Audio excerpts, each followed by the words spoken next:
देखो बहुत सारे एस्पिरेंट्स जो है वो अपने आंसर्स में फैक्ट लिख देते हैं, एक्सप्लेनेशन भी लिख देते हैं, लेकिन जब तक आपके आंसर में एकेडमिक कीवर्ड्स नहीं होते हैं तब तक वो एग्जामिनर को इंप्रेस फील नहीं करते हैं। तो आज हम समझेंगे कि कीवर्ड्स क्यों इंपॉर्टेंट होते हैं, कौन से कीवर्ड्स आपके जीएस के पेपर्स के लिए आपको यूज करने चाहिए और किस तरीके से आप इन्हें अपने आंसर्स के अंदर फिट कर सकते हो ताकि एग्जामिनर को लगे कि हाँ ये कैंडिडेट जो है वो सीरियस भी है और इस कैंडिडेट को सिलेबस की नॉलेज भी है और वो एकेडमिक लैंग्वेज के अंदर अपने आंसर को लिख भी रहा है। एग्जामिनर जो है वो आपके आंसर को सिर्फ स्कैन करते हैं, सिर्फ वो आपके आंसर को स्कैन करेंगे कीवर्ड्स ढूंढने के लिए। अगर कीवर्ड्स करेक्ट है तो मार्क्स ऑटोमेटिकली ऐड हो जाते हैं।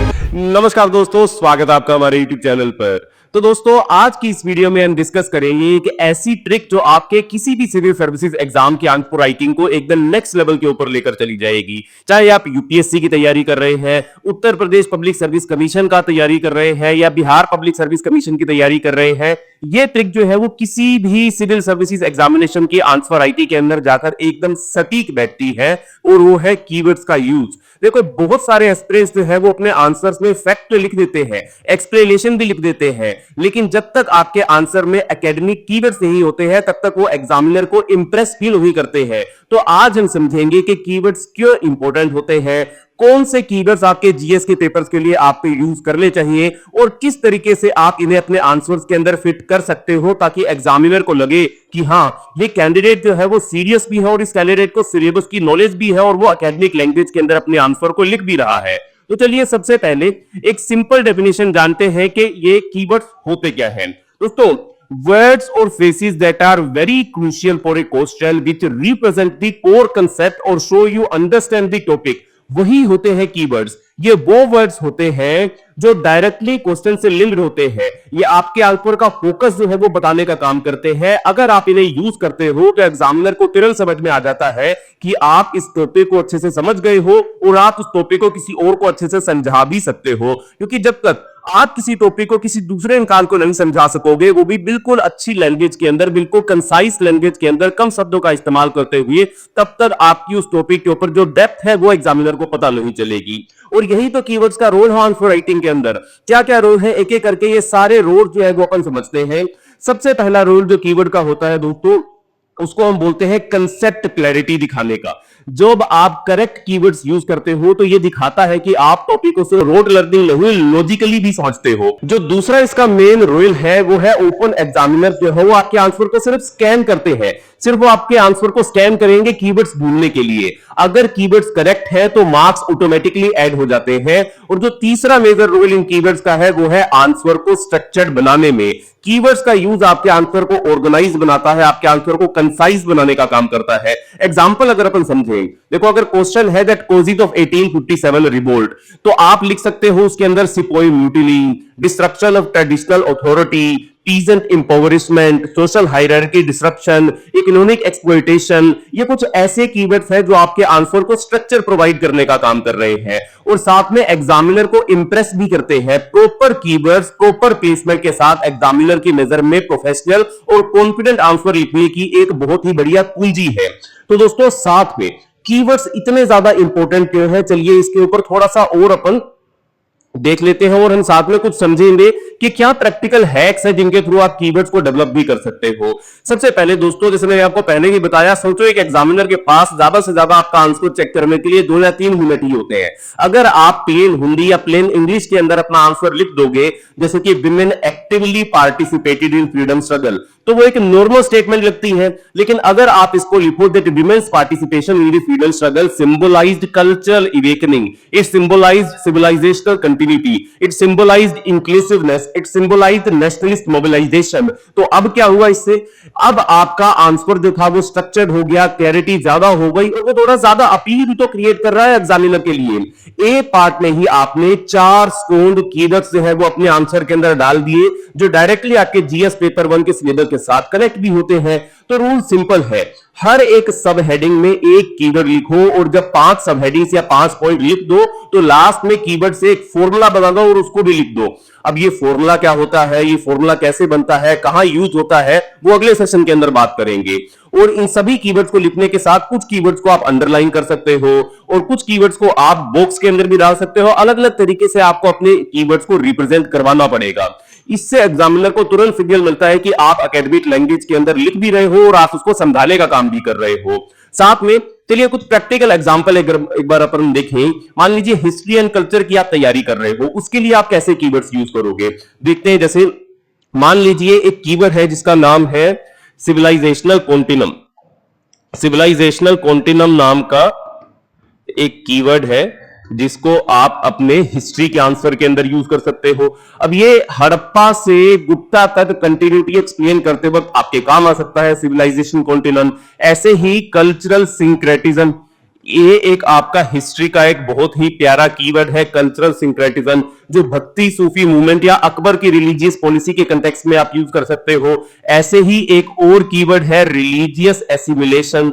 ये रिलीजियस एसिमिलेशन बुद्धिज्म, जैनिज्म और हिंदुइज्म के इंटरेक्शन को एक्सप्लेन करते वक्त आप यूज कर सकते हो। ऐसे ही हड़प्पन सिटीज के कंटेक्स्ट के अंदर, मुगल टाउन्स के कंसेप्ट के अंदर, स्मार्ट सिटीज के कंसेप्ट के अंदर या उनके कंपैरिजन में आप urban planning, messy urbanisation, hidden urbanisation trap, अलग अलग टाइप के कीवर्ड्स का आप इस्तेमाल कर सकते हो। जैसे Harappan architecture shows urban planning, Harappan architecture shows civilisational continuum, Harappan architecture shows cultural materialism.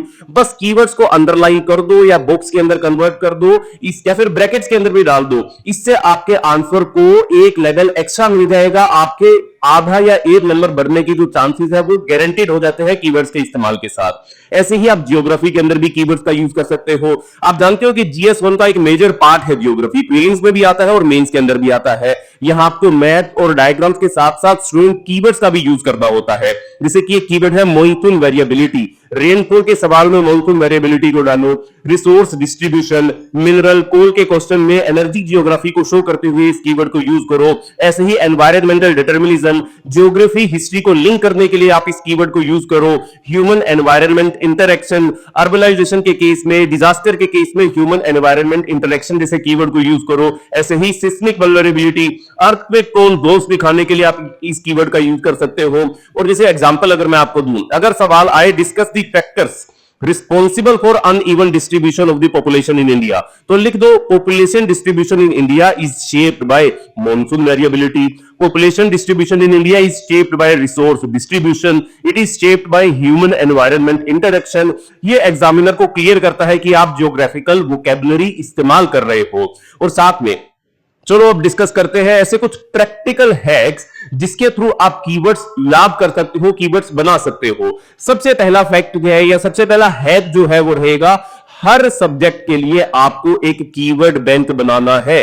हर सब्जेक्ट के लिए जब तक आप एक कीवर्ड बैंक नहीं बनाओगे तो काम नहीं चलेगा। ऐसे ही पीवाईक्यूज को सोल्व करते हुए उनमें कीवर्ड्स आपको ऐड करने पड़ेंगे, उनकी प्रैक्टिस आपको करनी पड़ेगी। जितनी ज्यादा प्रैक्टिस आप करोगे इन कीवर्ड्स को यूज करने की, उतना ही ज्यादा आपके रूटीन के अंदर ये आने शुरू हो जाएंगे। और ऐसे ही एक और प्रैक्टिकल हैक है रिवीजन। रिवीजन के लिए स्टिकी नोट्स बनाओ, रिवीजन के लिए माइंड मैप बनाओ, वन पेजर नोट बनाओ और वहां पर जिस कीवर्ड को आप कहां यूज करना चाहते हो उसका हाईलाइट वर्जन भी आपको वहां पर ऐड करना होगा कि भैया अगर मैं कोई कीवर्ड बना रहा हूं तो उसका यूज मैं किस किस टाइप के क्वेश्चन के अंदर कर सकता हूं। मेरे पास एक प्रैक्टिकल नॉलेज होनी चाहिए, मुझे बार बार रिवीजन करने के बाद ही प्रैक्टिकल नॉलेज आएगी कि ये सेट ऑफ कीवर्ड जो है, ये जो बैंक मैंने क्रिएट किया है, ये जीएस1 में भी जाता है, कुछ कीवर्ड जीएस2 में भी जाते हैं, कुछ कीवर्ड जीएस3 में भी जाते हैं। क्योंकि ऐसा नहीं होगा कि जो कीवर्ड है वो एक ही सब्जेक्ट के अंदर यूज होंगे, वो मल्टीपल जगह यूज होने चाहिए। वो जीएस1, 2, 3 में इंटर रिलेटिवली यूज होने चाहिए, तभी वो कीवर्ड बनते हैं। और एक चीज और याद रखो, कीवर्ड्स लिखने का मतलब है एकेडमिक वोकैबुलरी का यूज करना, ना कि डिफिकल्ट इंग्लिश। डिफिकल्ट इंग्लिश को यूज करना सिर्फ और सिर्फ कीवर्ड बनाना नहीं होता है, इस बात को याद रखना। अगर आप सोच रहे हो कि आप बहुत फल्ले खान अंग्रेजी लिखकर आ जाओगे, आप शेक्सपियर की इंग्लिश लिखकर आ जाओगे और उसको एग्जामिनर को पढ़ने के बाद लगेगा कि वाह जी वाह इतनी अच्छी इंग्लिश, इतने अच्छे वर्ड्स का उसका यूज किया हुआ है, नहीं, वो कीवर्ड यूज करना नहीं होता है। कीवर्ड्स मतलब एकेडमिक कीवर्ड्स जो एग्जामिनर को इंप्रेस करते हैं, उसका काम इजी करते हैं, आपके आंसर के फोकस को अच्छा करने का काम करते हैं, उसको डेवलप करने का काम करते हैं, एग्जामिनर को कंफ्यूज करने का काम वो नहीं करते हैं। कीवर्ड्स को चूज करो, कीवर्ड्स को बनाना सीखो और कीवर्ड्स को एनरिच करना भी सीखो। साथ में चलो इस पर भी थोड़ी डिटेल में बात कर ही लेता हूं। अब इतना बड़ा सेशन अपना हो गया है तो थोड़ा सा इसको समझ ही लेते हैं डेली कीवर्ड माइनिंग आपको कैसे करनी है, how to choose keyword, how to make keyword and how to enrich keywords. सबसे बड़ी प्रॉब्लम यही होती है कि स्टूडेंट सोचते हैं कि कीवर्ड्स बनाए कैसे जाते हैं, सिर्फ कोचिंग के नोट से काम चल जाएगा या रेडीमेड लिस्ट के थ्रू ही काम चल जाएगा, कहीं से आपने किसी और के कीवर्ड उठा लिए जिसने बनाए हुए थे, क्या उसी से ही आपका काम हो जाएगा? नहीं दोस्तों, हर सीरियस एस्पिरेंट को अपनी एक कीवर्ड बैंक बनानी ही चाहिए। इसके लिए 3 स्टेप को फॉलो करोगे आप, एक एक करके मन 3 स्टेप समझेंगे। First, you will choose a keyword, then you will create or make your own keywords, and then you will be enriching those keywords. How? सबसे इंपॉर्टेंट बात ये समझना है कि कीवर्ड्स डेवलप करना एक स्किल होता है और इसको स्टेजेस में आपको इंप्रूव करना है। एक ही बारी में आपके कीवर्ड्स नहीं बन जाएंगे, स्टेजेस के अंदर ये इंप्रूव होंगे। जैसे कि स्टेज 1 के अंदर इजी लेवल, स्टेज 1 के अंदर आपको सबसे पहले इजी लेवल के कीवर्ड्स को बनाना सीखना है। अब ये कैसे होता है, चलो एग्जांपल से समझते हैं। एग्जांपल के तौर पर आप एनसीईआरटी को पढ़ रहे हो, एनसीईआरटी में लिखा हुआ है हड़प्पन टाउन प्लानिंग, आपने कीवर्ड निकाल लिया अर्बन प्लानिंग। न्यूज़पेपर में लिखा है जेंडर गैप इन वर्कफोर्स पार्टिसिपेशन, कीवर्ड बन गया पैट्रियार्कल लेबर डायनेमिक्स। दोबारा रिपीट कर दो, जैसे कि न्यूज़पेपर में लिखा हुआ है जेंडर गैप इन वर्कफोर्स पार्टिसिपेशन, यहां से आपने कीवर्ड निकाला पैट्रियार्कल लेबर डायनेमिक्स, और यहां आपका काम है बस अंडरलाइन करना, नोट करना और एक कीवर्ड को डायरी बनाना। यही करोगे आप स्टेज 1 के अंदर। आप इजी लेवल पर चलोगे, आप सिर्फ आइडेंटिफाई करोगे अपने कीवर्ड्स को और उनको कॉपी करोगे अपने नोटबुक के अंदर, अपनी कीवर्ड डायरी के अंदर, अपने कीवर्ड बैंक के अंदर। इसके बाद आपका शुरू होता है लेवल 2। इस लेवल 2 के अंदर पहली लेवल 1 वाली स्टेज आप 1 महीना 2 महीना अगर प्रैक्टिस कर लोगे तो आप ऑटोमेटिकली लेवल 2 के अंदर, स्टेज 2 के अंदर ट्रांसफर हो ही जाओगे। यहां पे एक नॉर्मल लाइन को थोड़ा एकेडमिक बनाकर कीवर्ड फ्रेम करने का काम करते हो। एग्जांपल के तौर पर जैसे कि एक लाइन लिखी हुई है India has a young population, तो ऑटोमेटिकली दिमाग में हिट करेगा इसका तो कीवर्ड है मेरे पास डेमोग्राफिक डिविडेंड। तो वहां पर आप नॉर्मल लाइन से थोड़ा एकेडमिक कीवर्ड की तरफ शिफ्ट होने का काम करोगे, जैसे India has a young population, keyword बन गया आपका डेमोग्राफिक डिविडेंड। ऐसे ही एक और एग्जांपल आपको दूं, that caste system creates inequality, caste system creates inequality, तो कीवर्ड आपका बन गया सोशल स्ट्रेटिफिकेशन। ऐसे ही न्यूज़पेपर में लिखा हुआ था climate change creating erratic monsoon, तो आपका कीवर्ड बन गया monsoon variability induced by climate change.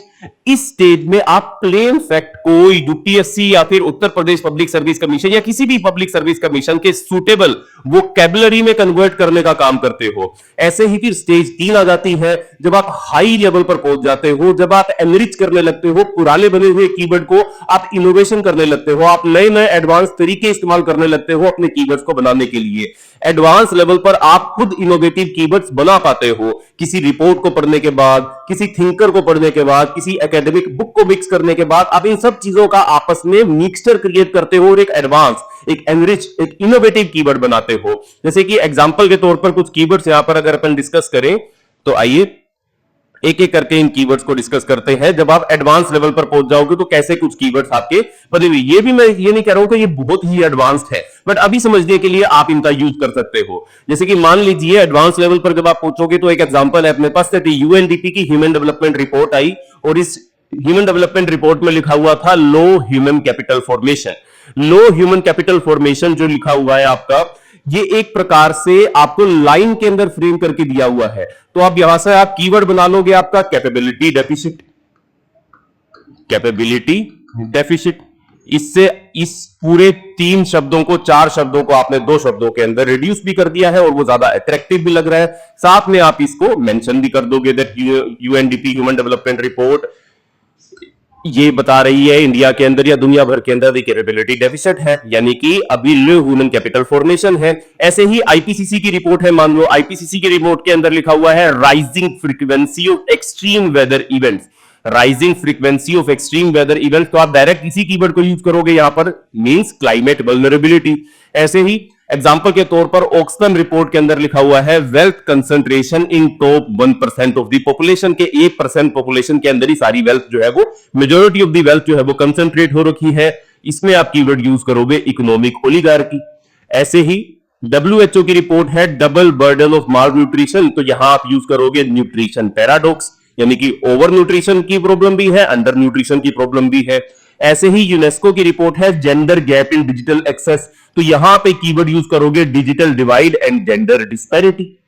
तो इस तरीके से आप अपने एडवांस लेवल पर लेकर चलोगे। धीरे धीरे धीरे धीरे जब तीसरी स्टेज तक आप आओगे तो ऑटोमेटिकली दिमाग इस तरीके से काम करना शुरू कर देगा कि किसी भी लाइन को पढ़ने के बाद आप इसको कीवर्ड के अंदर रिड्यूस कर दोगे। पर यह स्टेज तीसरे चौथे बनने में जाकर आएगी।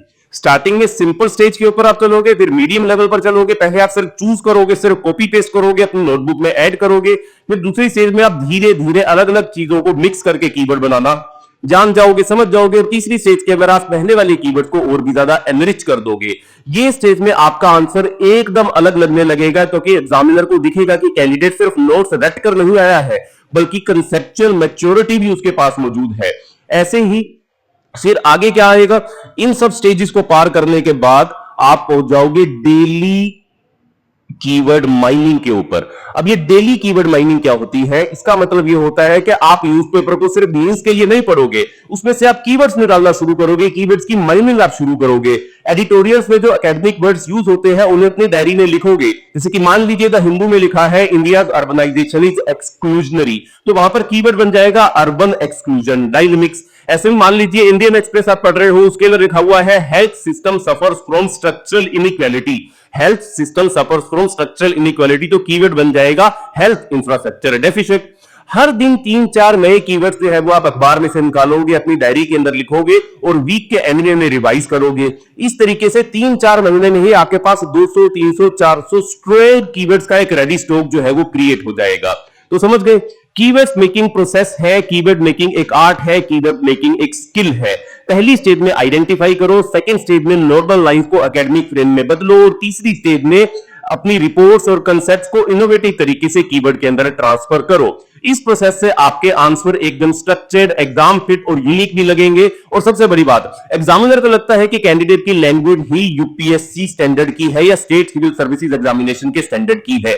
तो दोस्तों आज हमने देखा कि यूपीएससी के आंसर्स के अंदर कीवर्ड्स कैसे आपके आंसर को एकदम स्टैंड आउट कराने का काम कर सकते हैं।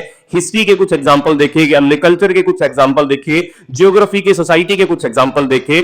अगले सेक्शन के अंदर हम मैप्स कैसे यूज कर रहे हैं उस पर भी बात करेंगे, डायग्राम्स कैसे यूज कर रहे हैं उस पर भी बात करेंगे, और हम सब्जेक्ट स्पेसिफिक कीवर्ड्स की भी एक सीरीज बनाएंगे जिसमें आप हिस्ट्री के 10-15 कीवर्ड जो इंपॉर्टेंट है उनको हम यहां पर डिस्कस करेंगे, जियोग्राफी की भी डिस्कस करेंगे। तो एक लंबी सीरीज ये चलने वाली है। अगर आप इस पूरी सीरीज का अच्छे से बेनिफिट उठाना चाहते हो तो अभी चैनल को सब्सक्राइब कर लो और लगातार इस वीडियो सीरीज के साथ बने रहो, क्योंकि ये आपके यूपीएससी आंसर राइटिंग को एकदम अलग लेवल पर, एनरिच लेवल के ऊपर लेकर जाने का काम करेगी। तो दोस्तों मिलते हैं अगले सेशन के अंदर, तब तक के लिए बाय बाय, धन्यवाद, जय हिंद।